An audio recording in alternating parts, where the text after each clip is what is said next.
लोकसभा चुनाव में मध्य प्रदेश की कुछ लोकसभा सीटें काफी सुर्खियों में रही। उन्हीं सीटों में से एक लोकसभा सीट राजगढ़ की काफी चर्चा रही, जिसकी वजह थी कि इस बार कांग्रेस ने राजगढ़ सीट से दिग्गज नेता और पूर्व मुख्यमंत्री दिग्विजय सिंह को यहां से टिकट दिया था, जिसके चलते राजनीतिक गलियारों में चर्चा थी कि इस बार राजगढ़ लोकसभा सीट बीजेपी के हाथों से फिसल सकती है।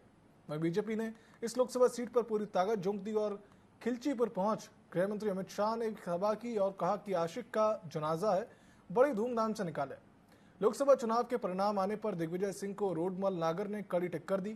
अब रोडमल नागर राजगढ़ से तीसरी बार सांसद चुने गए हैं। इस जीत को लेकर सांसद नागर का कहना है कि एक बार फिर राजगढ़ की जनता ने विकास पर विश्वास जताया है।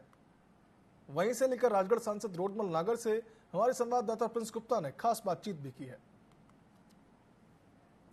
इस बार राजगढ़ लोकसभा सीट बड़ी चर्चा में रही और उस सीट को लेकर जो चर्चा में रहे राजगढ़ के सांसद रोडमल नागर जी, उनसे हम बात करते हैं। सर, सबसे पहले तो बहुत सारी शुभकामनाएं आपको कि आपने वापसी की और राजगढ़ में दिग्विजय सिंह घाघ नेता माने जाते हैं, पूर्व मुख्यमंत्री रहे हैं, उनको हराया है। क्या कहेंगे इस बार के चुनाव?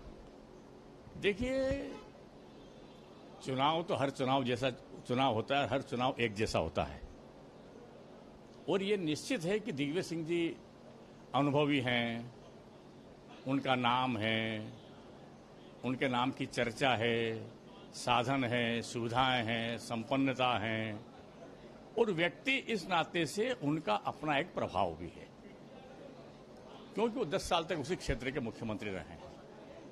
और मेरे से कई बार आप लोगों ने भी, कई मित्रों ने प्रश्न पूछा है, लेकिन हमारी मूल जीत का जो मूल रहस्य है वो ये है कि हमारे पास जो सबसे बड़ी स्ट्रेंथ है, सबसे बड़ी जो ताकत है, वो ताकत है इस देश का, यानी इस दुनिया का सबसे बड़ा जो कोई संगठन है, उस संगठन हमारे पास में है और उस संगठन का मैं कार्य करता हूं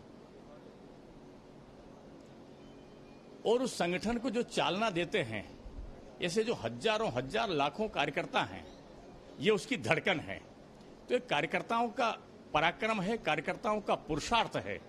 और हमारे जो नेता हैं आदरणीय नरेंद्र मोदी जी, उनकी नीतियां, उनकी नीति और उनकी नीयत, उनकी कार्ययोजना और उनकी कार्ययोजना को जिस प्रकार से हमारी प्रदेश की सरकार ने क्रियान्वयन किया और कार्यकर्ताओं ने जिस प्रकार से जाकर के नीचे तक, जनता तक उतारा, वो मतदाताओं की स्वीकार्यता थी और उसकी वजह से व्यक्तिवाद की हार हुई, विकासवाद की जीत हुई, राष्ट्रवाद की जीत हुई।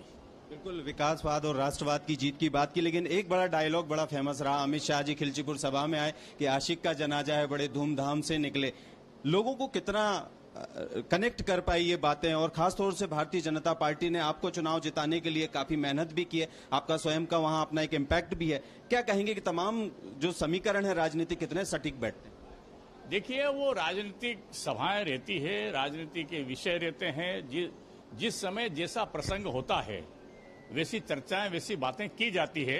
वो वैसा प्रसंग था, वैसा माननीय अमित जी ने वो कहा, इसको किसी अन्य प्रकार से लेना नहीं चाहिए। वो एक राजनीतिक विषय था और राजनीतिक परिचर्चा थी, राजनीतिक रूप से उसको कहा गया और राजनीतिक रूप में उसको लेना चाहिए। इस बार